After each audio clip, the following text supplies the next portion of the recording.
Good, beautiful, beautiful day, you beautiful people, you beautiful souls. I'm so excited to have you here with me today. This is Charla Anderson, host of the Charla Anderson Show, collector and connector of fascinating people, and everyone is fascinating, especially you. We're on this extraordinary win-win-win.com and win-win-win.tv live show, and soon to be on Roku, Apple Fire, um, uh, Amazon Fire, Apple TV, and on all the podcast stations. I mean, we're expanding here, so looking so forward to that. Keep your eyes open for that. Today is Wednesday, March 22nd, 2023, and I am so honored and thankful that you are here with me today. And so I always start with my breathing exercise. It's 7-4-11. Okay, 7 seconds in, 4 seconds hold, 11 seconds out. Calm in, gratitude out, and it just helps us get centered and get started here on it and settled on this journey. So if you'll join me, please, we're going to go 7 seconds in, breathing in. Ready? Hold. Breathe out. Thank you, gratitude. Thank you.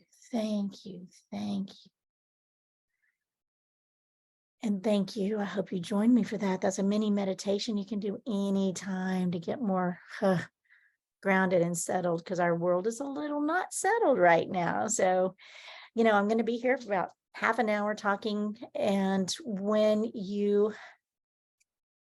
hang on to the end,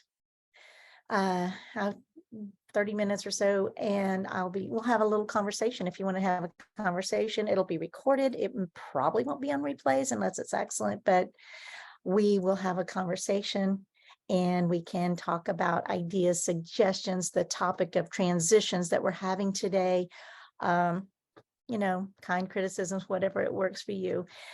But feel free to chat in the Zoom chat, and then or make comments on the Facebook page. I'm really looking forward to reading anything you have to say. And so we're talking transitions today. Today is, and we're all in transition.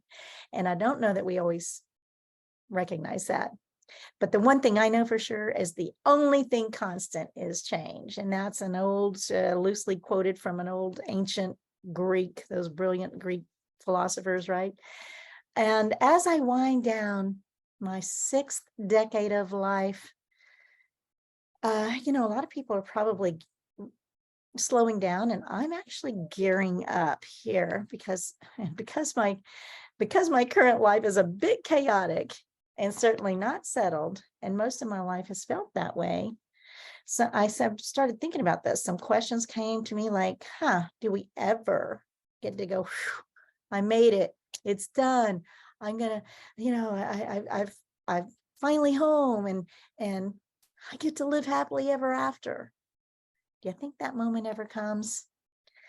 I'm guessing until I begin pushing up daisies, I might as well accept the fact that life keeps lifing.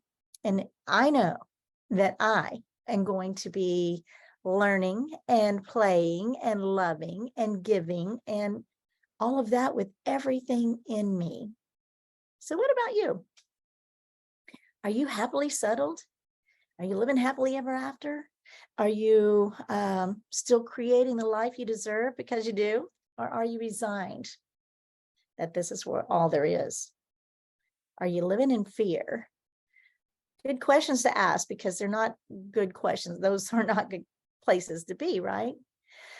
So while I was pondering all this about yet another transition, as I started reliving some of mine. And I also considered that some of the constants that have been the glue that have held constant throughout my transitions and throughout my life.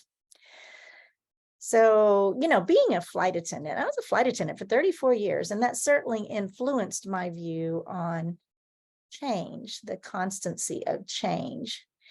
There's rarely a dull moment in the world of travel.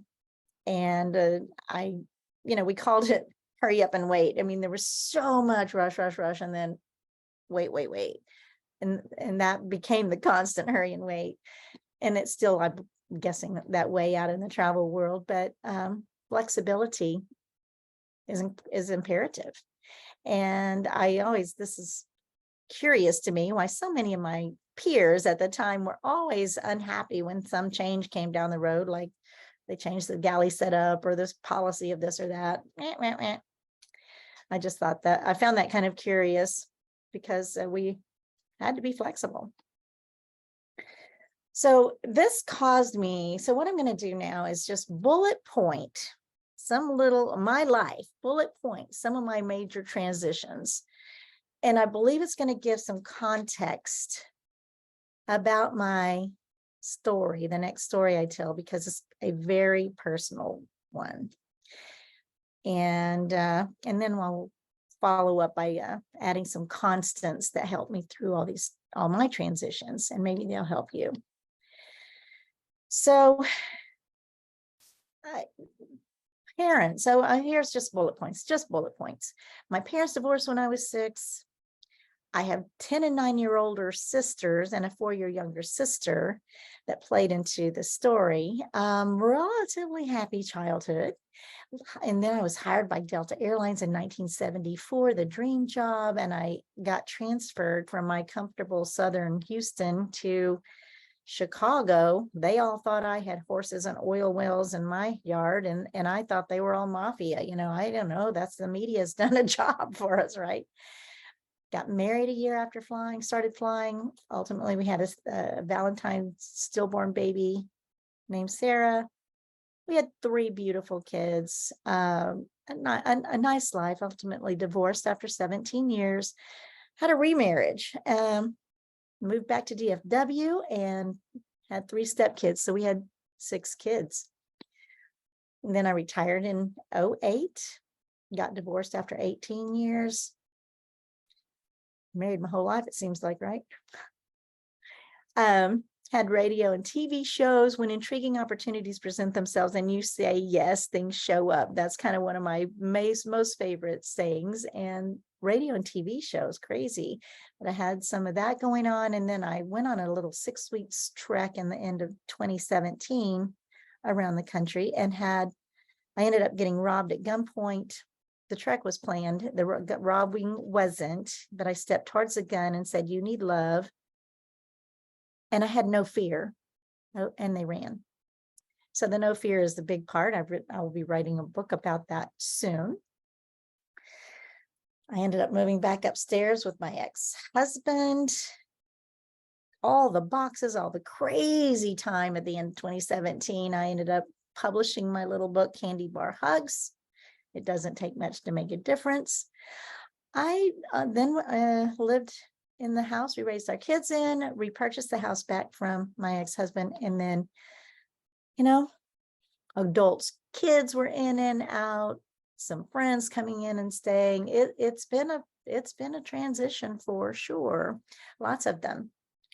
And currently I have a 15-and-a-half-month-old delight, love of my life, grand toddler that is here, and her mom and her entourage, and we've just added a 3rd dog and a cat are here, and 3 step grandchildren were here recently. And so all this is the reason I'm telling you this. This is why we have this topic. And then this year, I've started a new TV show. Here we are. 3 more books being published. Going to republish Candy Bar Hugs. And here I am moving into the podcasting world as well. So I know none of that matters to you. Why does my crazy life that I call normal chaos? Why am I telling you all that? Really, because I don't know why I feel so compelled to tell this story, this very personal story. I'm not sure. And I don't know why. I don't know the purpose. I don't know how it's going to make a difference in your world that I'm sharing it. But creating that snapshot of my life helped me kind of get my bearings around the story and the transition that happened as an adult, the two pieces of that story that come together. And so my gut is kind of flip-flopping. I'm very vulnerable because I'm getting ready to tell a childhood secret that I don't know that I've ever mentioned out loud. I don't know. It feels so vulnerable, and I hope that there is someone out here that matters, that the story matters to, and you can relate. So I'll just tell it. So when I was a little child, when I was little, I was called the love child. Now, this was in the 50s. It was before the love children of the 60s. So maybe I was the original, right? I don't know. I hadn't thought about that until today.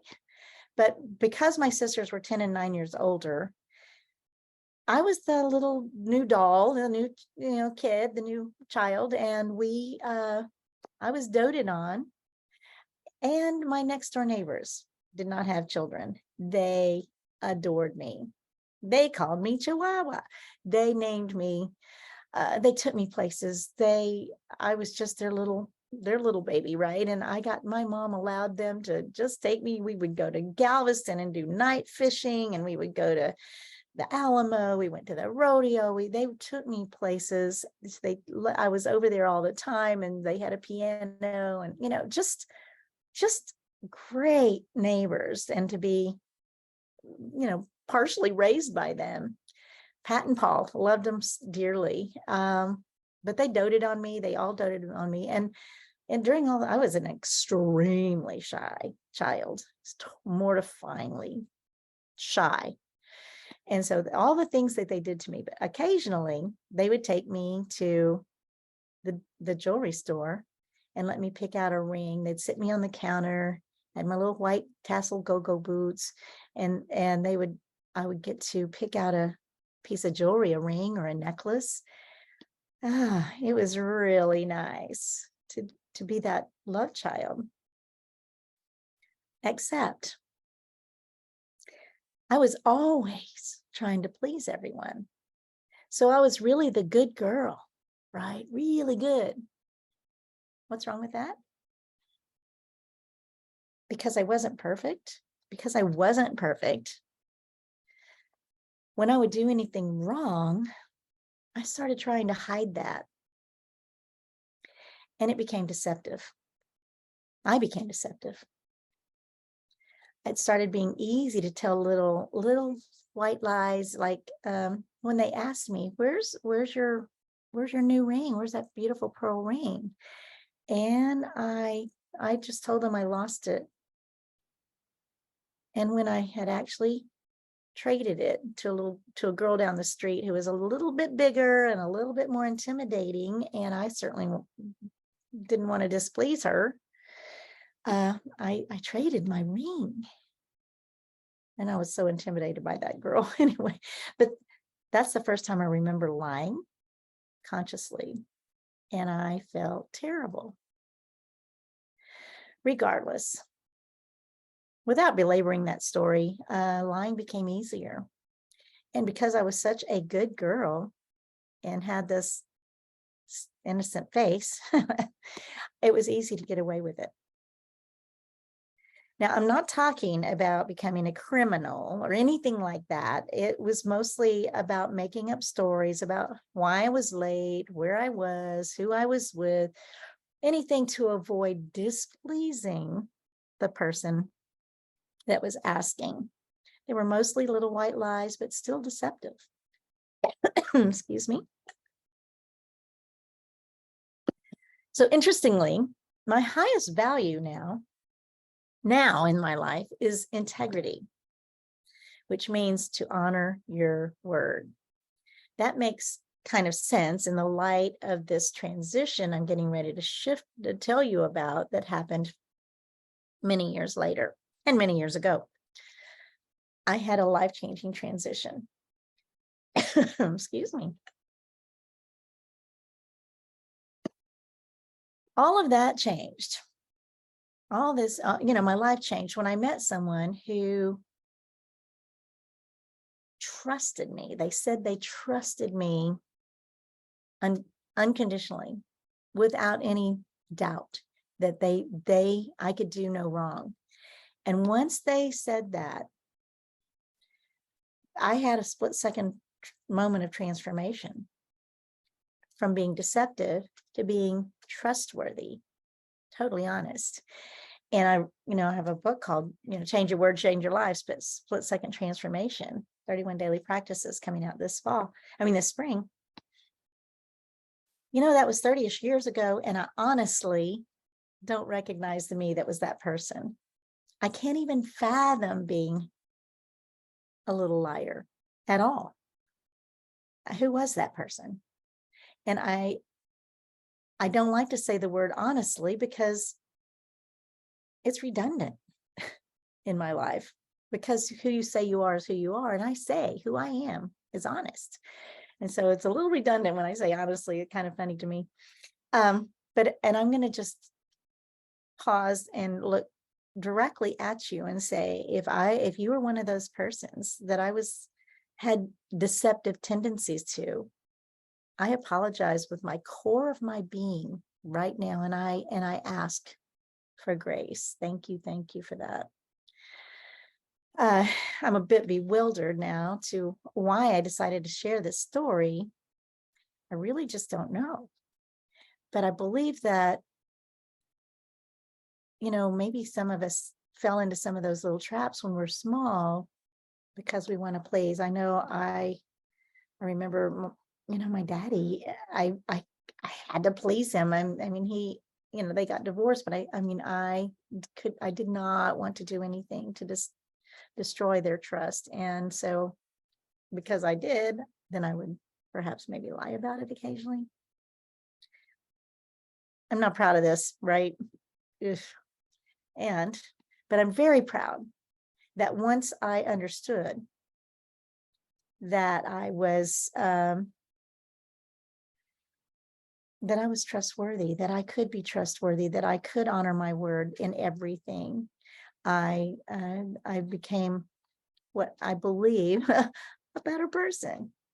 So that contrast, this is where I told my life story. So I have this contrast of this little girl and why she became deceptive. And I have a moment in time where that shifted. That was a big transition. So actually, that's the story. Why did I tell it? I hope it helps somebody understand their own little transitions in life that may have made a difference. So I am moving on now to constants. They are constants in my life, and I'm assuming in yours, that no matter what's going on, we just kind of hold on to. Some of them may be personality traits, some of them may be, people or things or books. I'm not sure. But there's in my life, there's some that really continuously, even to this day, are constants. So I'm going to bullet point them again, probably with comment on some of them, just to get them out there. One constant in my life is that I am super positive. I have a super positive attitude. And when I going through this review recently, it's like, okay, in high school, I was like, I'm high on life. I don't need drugs. I'm good. At the 10-year reunion, finding out some of my friends had done some drugs and they never even asked me. It was like, I'm not, that's not a bad thing, but I just, it was like, I've got a positive attitude. So that's been a constant in my life. And I don't burn bridges is another constant. I always, if I break it up with my boyfriend or whoever, I try to maintain a cordial relationship at the least. I'm outrageously optimistic. And to this day, in these crazy times, I'm outrageously optimistic. We're in transitions like crazy right now. And that's who I am. I'm outrageously optimistic that the dust settles and we become a better world, because we're talking like this, we're having these kind of conversations, and maybe reminding each other that it's it's easier to be positive. It's better to be positive. And I don't make a lot of judgments like that, but I promise you, complaining doesn't help much. Anyway, back to the bullets. I'm extraordinarily grateful. I live in gratitude. I mean, in everything, give thanks. Every little thing, every big thing, every right thing, every wrong thing, every good thing, every bad thing. It's brought us to where we are right this second. So let's give thanks for it so we can take the next step and move forward. I have bold faith, no fear. Who I am is bold faith, no fear. I have said that for so many years that when I got robbed at gunpoint and I had no fear when I stepped towards them and said, "You need love," and they ran. That will be a good story in that book. Prayer, of course. And my prayer is asking with gratitude, believing that it's already done, and releasing it in order to receive. I believe that some of our prayers have been, we might not have been taught the way to really manifest. And so meditation is especially this year.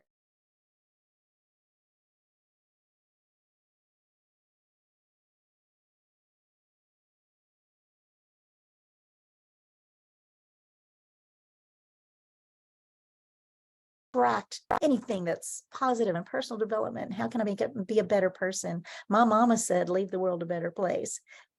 About yourself, right? So that's been a mantra of mine as well. Just, be a good person, be kind, do the right thing.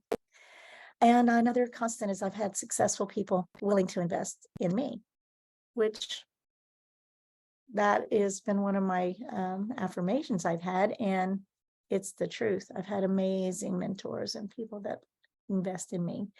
So those are some of my constants, along with, and I'm just going to show you, because typically the audience is women, women. And I ran across a book in the 90s that I have read inconsistently but constantly over the last couple of decades now, and it's called Simple Abundance, and it's by Sarah Van Bernock.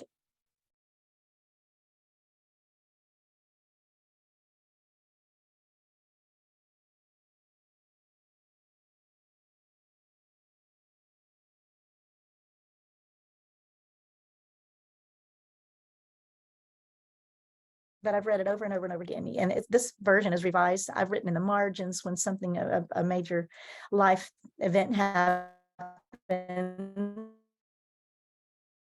is born, or whatever TV show. So it's kind of like a diary. Anyway, I love Simple Abundance, and it's made a difference in my life.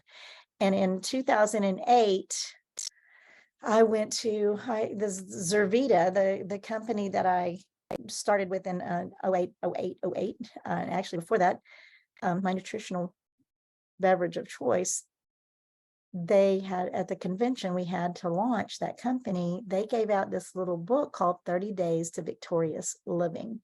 Now it's dog-eared, it's underlined. I've read this book hundreds of times because there's a lot of months between 08 and 2023. Another book that I'm in the last couple of years that is helping me just stay grounded and balanced, and it's a philosophy book called The Daily Stoic. It's short, tiny little pages. It doesn't take much to give you food for thought for the day and to keep your mind on the right track. The book I've recommended most all my life, probably since 2008 as well, is The 4 Agreements by Don Miguel Ruiz. It's a life-changing book. I highly recommend it. It's a book I've recommended most throughout my last couple of decades, almost. 2008, that's not decades, but long time. Love that book and The 4 Agreements. Of course, the Bible and scriptures have been part of my journey, most certainly, as well. Grateful for that. Somehow or another, this topic of transitions took on a life of its own because like I said, I had no idea I was going to be telling this secret story, this, truth about me. What started it is because I had, besides my 15-month-old granddaughter, I had 3 step grandkids here for spring break. I had, we've added a 3rd dog, we've got a cat, and there's just a lot of comings and goings and ins and outs, and life keeps life. I'm transitions, even a 3rd dog. And I don't know if you heard it in the very beginning, it kind of made a howl. I was like, oh no, not a beautiful dog, and I love all of that. I'm not saying not that I don't love it, but it is things to handle. Life keeps lifing. So, I never would have guessed I would have been telling a tell-all story in my show today, because I started with that kind of transitions. So here we go. As I pray as we continue to navigate this journey called life, that especially in these really unsteady times, that our time together is meaningful and uplifting. Meaningful and uplifting. Please know that I'd love to hear from you.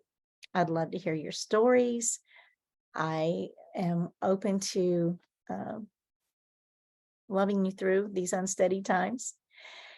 So one thing about the constancy of change is the constancy of love. You are loved.